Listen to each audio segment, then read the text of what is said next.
Hello, मैं कुमार आनंद आप लोगों का हमारी प्यारी सी यूट्यूब चैनल कॉन्सेप्ट वाला इंग्लिश में स्वागत करता हूं। और आज के हम लोगों की क्लास नाउन के बेस के ऊपर रहने वाली है कि हम लोग नाउन को आइडेंटिफाई कैसे कर सकते हैं। अक्सर हम लोगों का जो नाउन का आइडेंटिफिकेशन यानी पहचान करने का जो तरीका रहा है वह कुछ यूं रहा है कि हम लोग नाउन को सिर्फ नेम के बेसिस पे जानकर छोड़ देते हैं कि नाउन का मतलब होता है नेम। ऐसा ये नहीं कि ये गलत है कि नाउन को नेम के से रिलेट नहीं करवा सकते हैं, लेकिन नाउन की पहचान सिर्फ नेम तक ही लिमिट नहीं है। कहने का मतलब है कि अक्सर किसी से आप पूछिएगा कि नाउन क्या है तो बोलेगा नाउन, तो वो बोलने का उनका देखिएगा थोड़ा स्टाइल और जिस प्रकार से वो डेफिनेशन बोलते हैं कि नाउन इज द नेम, बाकी बाद आगे जो बोलते हैं वो डेफिनेशन। तो नाउन को अक्सर लोग क्या करते हैं, नेम से रिलेट करने का काम करते हैं। अब इसी मेथड पे हमें जानना है कि नाउन को नेम के बेसिस से ही रिलेट करके रखना है या नाउन की आगे की भी कुछ पॉइंट्स हैं, कुछ कॉन्सेप्ट्स हैं, कुछ क्लासेस हैं जो हमें एक बेसिक लेवल से इंटरमीडिएट लेवल से एडवांस लेवल की ओर हमें ले जाने का काम करेगा। तो उसी पे आज से हम लोगों की यह क्लास स्टार्ट होने वाली है, जिस क्लास का पूरी तरीके से नाम रहेगा नाउन आइडेंटिफिकेशन। याद रख लीजिए, इस क्लास का नाम रहेगा नाउन आइडेंटिफिकेशन। और इसमें बहुत कुछ सीखने वाले हैं, एक लंबी क्लास में शुरू करने वाला हूं। नाम इसका है, ध्यान रखिएगा, नाउन आइडेंटिफिकेशन। नाउन आइडेंटिफिकेशन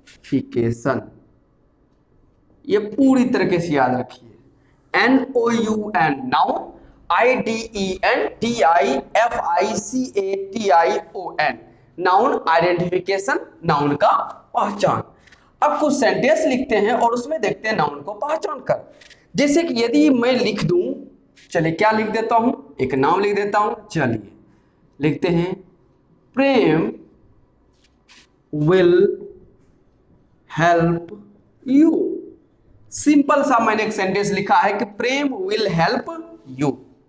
अब इसमें से किसी से पूछा जाए कि इसमें कहां पर आपको नाउन दिख रहा है, क्या प्रेम will help you इस सेंटेंस में कहीं पर एक नाउन का यूज किया गया है, तो आपका जवाब होगा हां सर। इस सेंटेंस में एक जगह है जहां पर सेंटेंस में नाउन का यूज किया गया है और वह नाउन है प्रेम। क्या है? प्रेम। चलिए इसको लिख देता हूं नाउन। चलिए इसमें कोई शक नहीं, आप लोगों का भी मानना है कि प्रेम नाउन है, मैंने भी कहा कि प्रेम नाउन है, कोई डिफरेंस नहीं है। क्यों यह नाउन है? क्योंकि यह नेम है। किसका नेम है? एक लड़के का नाम है। तो नाउन है तो क्या है? The name of a boy, एक लड़के का यह नाम है, जिस वजह से मैंने कह दिया कि यह क्या है? नाउन है। अब ये हुई बेसिक लेवल की बात। अब थोड़े से ऊपर जाते हैं और जो मैं कह रहा हूं उसको ध्यान समझिएगा और उसमें पार्टिसिपेट कीजिएगा कि जो मैं बता रहा हूं वो लॉजिकली करेक्ट है कि नहीं है। ओके, चलिए अब यहां पर है कि प्रेम विल हेल्प यू। एक प्रकार से मैं इसको मानकर चलता हूं कि यह जो है मेरे लिए आंसर है।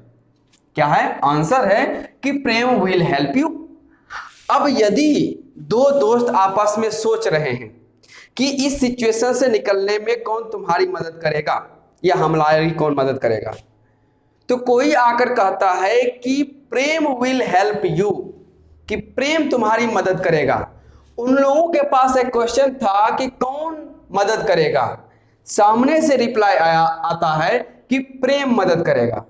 तो एक क्वेश्चन है कौन मदद करेगा, उधर से रिप्लाई आया प्रेम मदद करेगा।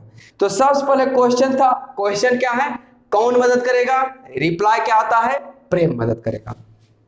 अब यह तो हमें आंसर रिप्लाई है, इसका क्वेश्चन में बना लेता हूं। तो क्वेश्चन बनाने में क्या करते हैं कि हमारे पास जो ये आंसर है इसको उठाओ, इसको हटाओ यहां से और इसके जगह पे एक क्वेश्चन वाला वर्ड रखो। तो मैं यहां रख देता हूं, यदि मैं यहां से क्वेश्चन करूं यहीं से, who will help you, who will help you, कौन आपकी मदद करेगा, यहां हु है ना। और इसका यदि आप रिप्लाई लेने की कोशिश कीजिएगा तो आपको यहां पर आंसर मिलेगा प्रेम, आपको जवाब मिलेगा। जब आप क्वेश्चन करते हैं हु विल हेल्प यू तो आपको आंसर शीट में क्या मिला? प्रेम मिला। तो हम यह कह सकते हैं कि यहाँ जो प्रेम है, ये जो प्रेम शब्द आया है, यह किसका रिप्लाई है, मतलब यह हमने क्या पूछा कि रिप्लाई में हमें मिला। तो हमने पूछा हु विल हेल्प यू, तो हमारा क्वेश्चन था हु से और जवाब में क्या आया, प्रेम। यदि मैं चाहूं तो यहां से हु को हटाकर प्रेम रख सकता हूं, तो हमारा पूरी रिप्लाई बन जाएगा कि प्रेम विल हेल्प यू, जो कि ऊपर लिखा गया है। तो यह क्वेश्चन इसका आंसर ऊपर है और उसी का एक शॉर्ट मैंने लिखा है कि हु विल हेल्प यू, तो इस हु का आंसर हमें मिला है प्रेम। अब प्रेम के बारे में आप कहना चाहें या मैं कह दूं, तो मैं कहता हूं कि यह क्या चीज है, तो रिप्लाई ऑफ हु है। यह जो प्रेम शब्द है यह किसका रिप्लाई है, हु का रिप्लाई है। और अभी हमने जाना है कि यह क्या है, नाम है, और नाम रहता है तो हम लोग उसे पार्ट्स ऑफ स्पीच में कहां पर रखते हैं, सॉरी उसको क्या कहते हैं, तो उसे नाउन कहते हैं। तो हम लोग इसे कह देते हैं नाउन। क्या है, नाउन। तो हमें यह समझ में आता है कि यहाँ हु का रिप्लाई क्या हुआ, नाउन। एक तरह से हमने क्वेश्चन किया तो रिप्लाई में आया प्रेम, और प्रेम क्या है, नाम है। तो हमने इस दोनों को मिला दिया, एक तरफ हमें रिप्लाई ऑफ हु है और एक तरफ क्या है, नाउन हो। तो हम लोग ऐसा कह सकते हैं कि यदि हम प्रश्न में हु का रिप्लाई करें, यदि कोई क्वेश्चन हु से हो, तो उसके रिप्लाई में आपको किसी ना किसी का नाम ही मिलता है। तो हु का रिप्लाई क्या देता है, नाउन देता है। क्या ऐसा एक ही में है, चलो और देख लेते हैं। मैं यह कह देता हूं दृष्टि had gone to the station। दृष्टि had gone to the station। अब यहां पे पूछा जाए सर यहां पे कोई नाउन है, तो कहा जा सकता है जी यहां पे दृष्टि सर जो है नाउन है। कैसे नाउन है, तो सर ये नाम है, ये क्या है, नाम है, नाउन है। और कैसे है, ये नेम ऑफ अ गर्ल है, नेम ऑफ अ गर्ल, एक लड़की का नाम है, जिस वजह से इसे हम लोग क्या कहते हैं, नाउन कह देते हैं। और इसमें भी यदि मैं क्वेश्चन करूं हु से, मेरा क्वेश्चन बन जाता है, यहां दृष्टि को कुछ देर के लिए हटाते हैं और इस जगह पे एक शब्द लाते हैं रिप्लेस करके हु। प्रश्न है कि who had gone to the station, who had gone to the station. अब इसके रिप्लाई में क्या मिलेगा, प्रश्न पूछा गया who had gone to the station, कौन स्टेशन गया था, स्टेशन कौन गया था, तो रिप्लाई में क्या आया कि Drishti had gone to the station. कौन गई थी, Drishti had gone to the station. तो कहीं ना कहीं यहाँ हु का रिप्लाई में कौन आ रहा है, दृष्टि आ रही है, दृष्टि।